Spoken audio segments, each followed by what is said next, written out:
welcome to the Edinburgh Cellars. We have Gerhard Kracher, the head of the Kracher Estate from Austria, specialists in the sweet wines of the region. I guess that's fair to say. So welcome to Australia. Welcome to Adelaide. Thank you. I'm happy to be here. Good. Now, some of the great sweet wines of the world are the Eiswein, the Sauternes, Barsac, the German TBAs, Tokaj. Apart from Kracher, who's your company's reputation is so strong, do you see Austria as having a reputation for sweet wines? Well, definitely. It's a big tradition in our country. Goes back the past 150 years. So, our place is one of the few places where you can produce noble rot in every vintage, and we use this advantage since many years. So it's a quite big tradition. Right. And your first acclaim, they say, was in '91. First major world acclaim for your wines. Well, it was also before, already at my grandfather's time. He was quite famous, but only in the German-speaking area, like Switzerland, Germany and Austria. But my father made the winery popular all over the world, which started end of the 80s, beginning of the 90s, with tastings all over the world, actually, mostly London and the United States at that time.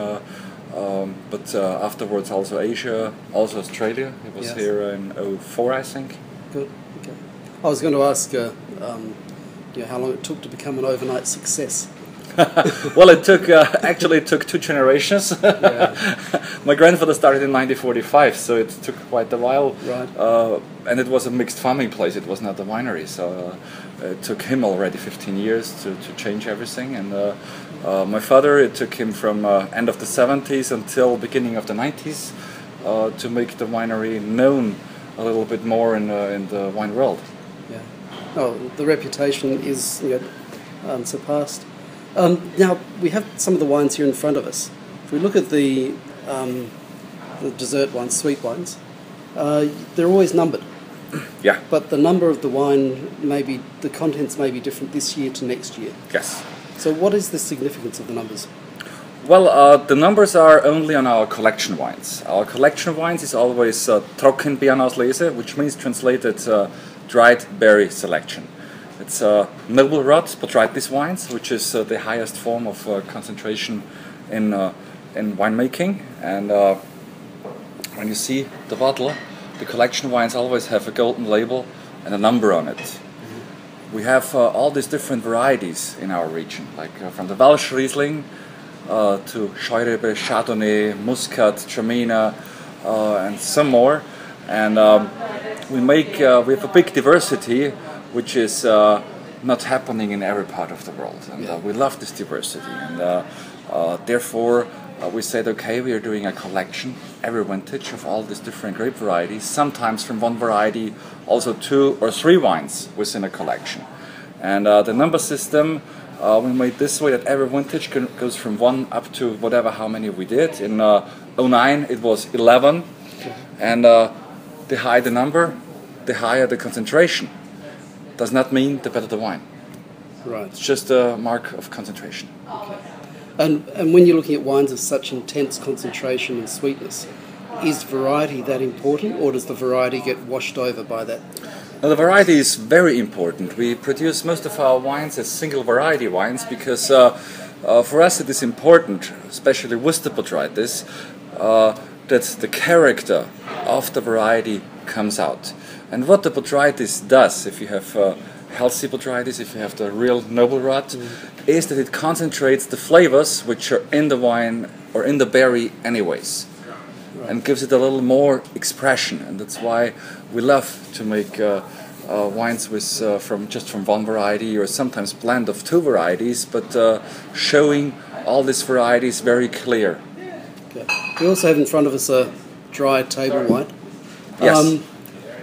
Have you always made sweet wines as your emphasis, or is that something your father developed?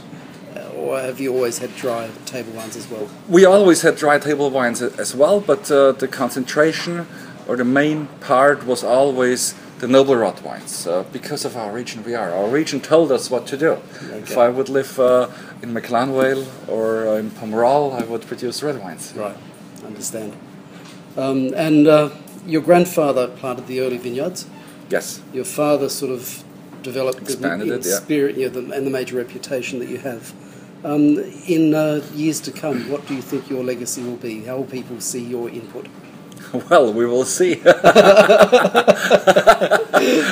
No, I'm very proud to run a winery which is already 2 generations on the market and had always a fantastic reputation for its quality. And I had the great chance to work with my father and my grandfather for a couple of years, which gave me the chance to learn from 2 people who had the same target, yes, but different points of view to come there. Because my grandfather was born in 1928, and before World War II, and my father was born in 1959. So it was totally different generations, especially at this time. The development was very fast, and so I always tried to pick what I thought is the best from both, and always was soaking up information from both of them. And for the future, I like to build up the winery even more in quality, and for sure in the market, to get Austrian sweet wine, to get our wines to all over the world. You see the dry wines as also a part of that? Is that a major expansion? Well, definitely. It was always in the winery. We always produced between 15 and 25%, depends on the vintage, dry wines. It belongs to our history, and especially the Pinot Gris, which my father really loved in a dry version, and that's why we concentrated on the Pinot Gris on a dry version. Is a great variety which was always in our region. The original varieties were always Muscat, Traminer, Pinot Gris, yeah, Welsh Riesling, and Chardonnay. And coming back to the family, you have no brothers or sisters to share with? No. That simplifies things. No troubles. Well, look, thank you very much for your time today. My pleasure. I look forward to tasting the wines later on today, and thank you very much. Thank you very much. It was a pleasure.